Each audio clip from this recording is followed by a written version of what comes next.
Good morning all of you. आज अपना जो सेकंड चैप्टर चल रहा है संधि, उसके आगे वाला पार्ट अपन पढ़ेंगे। Class 6, 7th, 8th, subject Sanskrit. और जो अपना सेकंड चैप्टर चल रहा है संधि, जो मैंने आपको बता दिए थे पहले संधि के प्रकार सब वगैरह, आज मैं आपको बता रही हूँ स्वर संधि के भेद। मैंने आपको बताए थे संधि 3 प्रकार की: स्वर्ग, विसर्ग और व्यंजन। स्वर संधि के जो मैंने आपको 5 भेद बताए थे, उनको अपन कंफर्म करके और मैं आपको अच्छे से पढ़ा रही हूं। स्वर संधि के भेद, स्वर संधि के 5 भेद थे, मैंने आपको बताए। दीर्घ संधि, गुण संधि, वृद्धि संधि, अयादि संधि और यण संधि। वैसे स्वर संधि के 8 भेद हैं, लेकिन पहले भी मैं बता चुकी हूँ, आपके सिलेबस में 5 है। तो आज मैं 5 भेदों का मैं जो आपको विवरण बता रही हूँ। सबसे पहले दीर्घ संधि। इस संधि में 2 सहजातीय स्वर के बीच संधि होकर उस शब्द का दीर्घ रूप हो जाता है। जैसे ये स्वजातीय यानी ए प्लस है।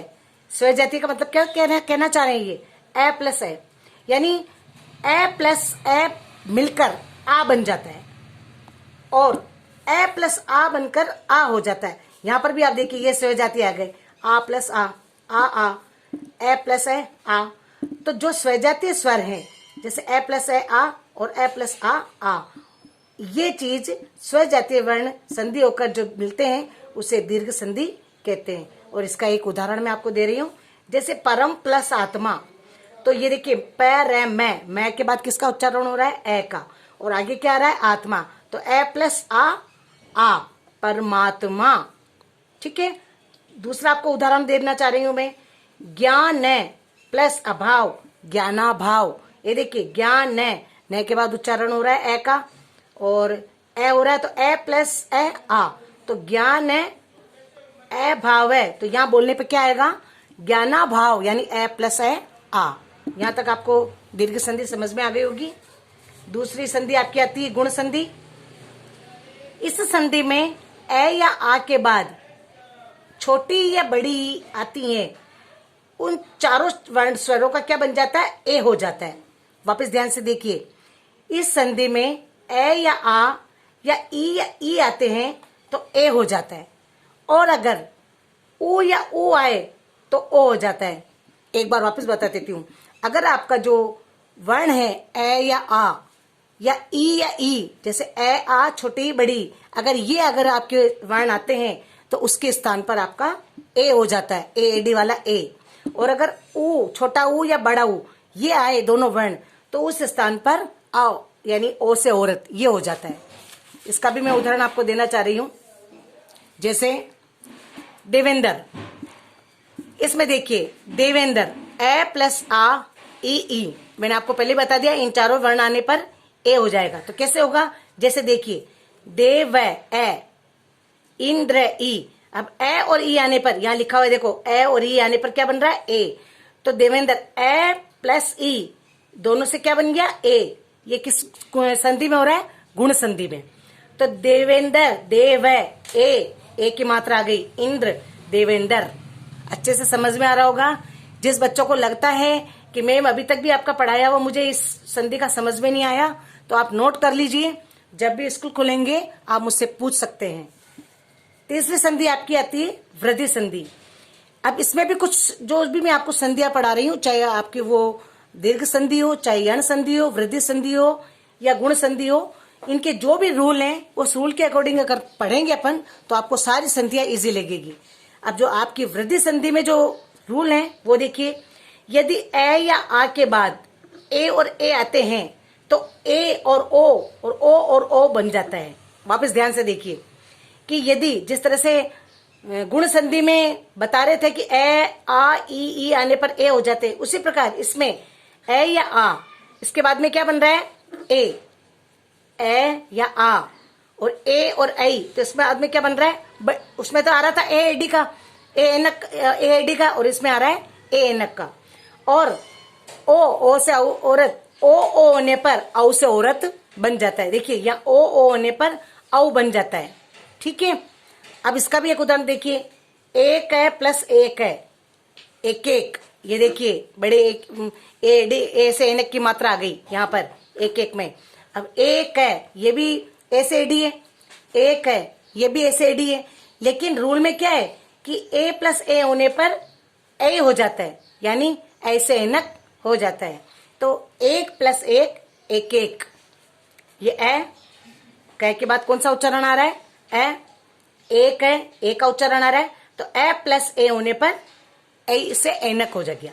ठीक है, अब आपकी आती है यण संधि।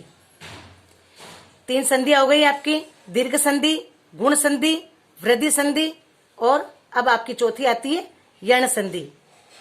यदि ई और उ हो तो ये अगर आपका वर्ण आता है कि ई से इमली, ई से इक, उ से उल्लू, उ से ऊन हो, तो यह वह इन ई से इमली, ई से इक, उ से उल्लू और उ से ऊन, अगर आपके ये चारों वर्ण हो तो उसके स्थान पर कौन सा वर्ण आ जाएगा? यह से यज्ञा। और वह और री हो तो इन दोनों के स्थान पे क्या आ जाएगा? र से रस्सी। ये भी आपका रूल हो गया, देखो कि ई से इमली, ई से इक होने पर और उ से उल्लू, उ से होने पर यह वर्ण आ जाएगा, और वह और री होने पर कौन सा वर्ण आ जाएगा? र से रस्सी। जैसे आपका ये आ गया प्रति प्लस एक, प्रत्येक, ये यहाँ आ गया यहाँ पे देखो, ये से आप कहोगे कि मैम ये से ये यहाँ पे ये से ये यहाँ पे कैसे आ गया? तो ये देखिए इसमें ये है ही नहीं, प्रति प्लस एक, एक प्रति एक, ये से यज्ञ नहीं है यहाँ पे, लेकिन रूल में क्या बता रखा है कि अगर ई या ऊ हो तो यह बन जाता है। तो अपना यहाँ पे कौन सा आ रहा है? देखो प्रति ई आ रहा है ना, छोटी आ रहा है, तो रूल के अकॉर्डिंग ई आ रहा है, तो ई के स्थान पे क्या बन जाएगा? ये, यानी आपका बन गया प्रत्येक। इसी तरह से अनु प्लस अय, अन्वय। ठीक है, ये बता रखा है कि यह वह हो जाता है, तो यहाँ पर भी यह है ना, ये देखिए यह से यज्ञ आ रहा है, तो यह के स्थान पे क्या बन गया? वह। अनु, अब आप बहुत से बच्चे क्या करते हैं कि अगर आपको ये दे दी जाती है संधि कि आपको अनुअय की संधि विच्छेद कीजिए, तो वो बच्चे क्या करते हैं? अनु प्लस अय कर देते हैं। ये सही है, लेकिन उच्चारण में वो गलत कर देते हैं, अनुअय बोल जाते हैं, लेकिन इसका सही उच्चारण क्या है? अन्वय। ठीक है, ये आपकी सेकंड हो गई, सेकंड उदाहरण हो गया यण संधि का।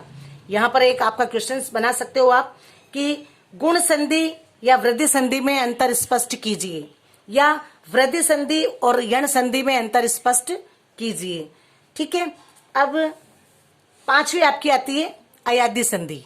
ठीक है, अयादी संधि का भी रूल देखिए आप। इस संधि में ए ऐ ओ औ आए, तो ए का ए हो जाता है और ए का आय हो जाता है। ध्यान से पढ़िए बच्चों, आप ध्यान से पढ़ेंगे तभी समझ में आएगा। संस्कृत के लुप्त होने का यही रीजन है कि ये कठिन भाषा है, इसलिए आप ध्यान से पढ़ेंगे। इस संधि में ए से एडी, देखिए मैं आपको पूरा सा उच्चारण करके बता रही हूँ, जिस तरह से नर्सरी क्लास में पढ़ाते हैं आपको उसी तरह से मैं पढ़ा रही हूँ, फिर भी नहीं समझ में आता है तो आप नोट करके रखिए। इस संधि में ए से एडी, ए से एनक, ओ से ओखली, औ से औरत आए, अगर मतलब ये चारों वर्ण हो तो उस स्थान पर ए से एडी का क्या बन जाता है? आए, और ए से एनक का क्या बन जाता है? आए। ठीक है, और ओ से ओखली का क्या बन जाता है? औ, और औ से औरत का क्या बन जाता है? आव। ये आपके जिस तरह मैथ्स में जो आपके रूल्स होते हैं उसी तरह संस्कृत में भी रूल होते हैं। तो ये आप जब आप इस रूल को ध्यान में रखेंगे तो आपसे संधि बहुत अच्छे से बनने में आएगी, और कौन सी संधि है ये भी आप बहुत अच्छे से पहचान पाएंगे।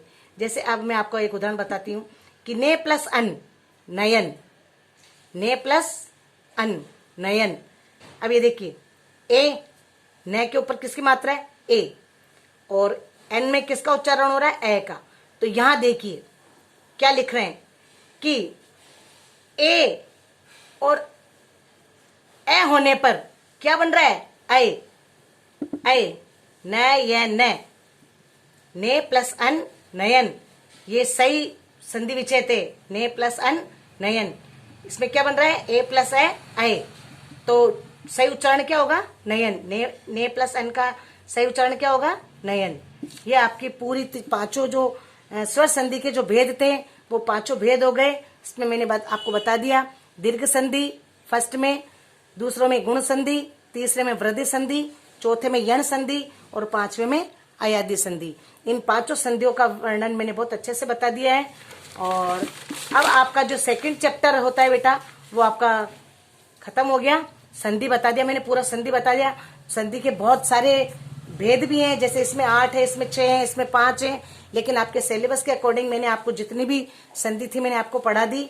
और पहले जो मैं क्वेश्चन नहीं दे पाई हूँ क्योंकि लेसन अपना पूरा कंप्लीट नहीं हुआ था, अब आपको ये क्वेश्चंस दे रही हूँ।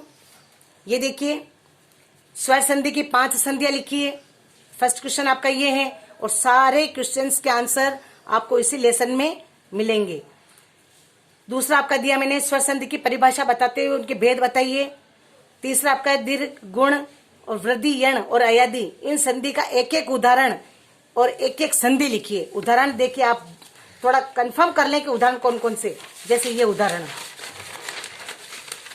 है, जैसे देवेंद्र, तो ए प्लस आई ई प्लस ई, इस तरह से आप उदाहरण भी दे सकते हैं। और एक संधि, अगर कोई जरूरी नहीं है कि मैंने जो संधि बता रखी है गुण में, यण में या अयादी में, वही आप वापस रिपीट करें।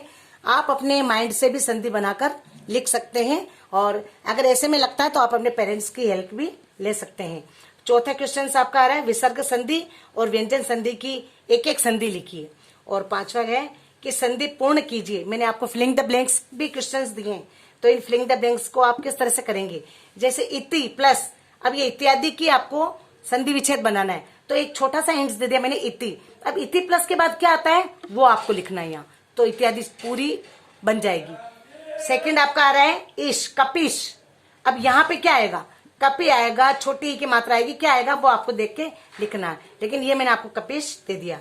अब यहाँ पर मैंने जो बनाए तीसरे जो संधि है अति प्लस अंत, अब यहाँ पर क्या बनेगा शब्द, वो आपको यहाँ लिखना है। मैंने आपको बता दी संधि अति प्लस अंत। अब पूरा जैसे ये इत्यादि कपेश ये लिख रखे ना, तो यहाँ पर कौन सा शब्द आएगा वो आपको लिखना है। सारे क्वेश्चंस अपन जब नेक्स्ट पढ़ेंगे, आपकी भाषा आएगी शायद, जो थर्ड अध्ययन है आप, वो अध्याय है आपका तीसरा चैप्टर, वो भाषा है। और इस बार भी 6th 7th और 8th तीनों का सेम ही आ रहा है। तो अगला लेसन पढ़ाने से पहले मैं आपको ये आंसर बताऊंगी जो मैं अभी क्वेश्चंस दे रही हूँ, और नेक्स्ट क्वेश्चंस भी मैं आपको बता दूंगी, उसके आंसर भी मैं लिखा दूंगी। और नेक्स्ट लेसन को पढ़ते हुए अपन ये इसके आंसर स्टार्ट करेंगे, वो पूरा आप टैली करेंगे और उसके बाद ही अपन लेसन पढ़ेंगे। Thank you.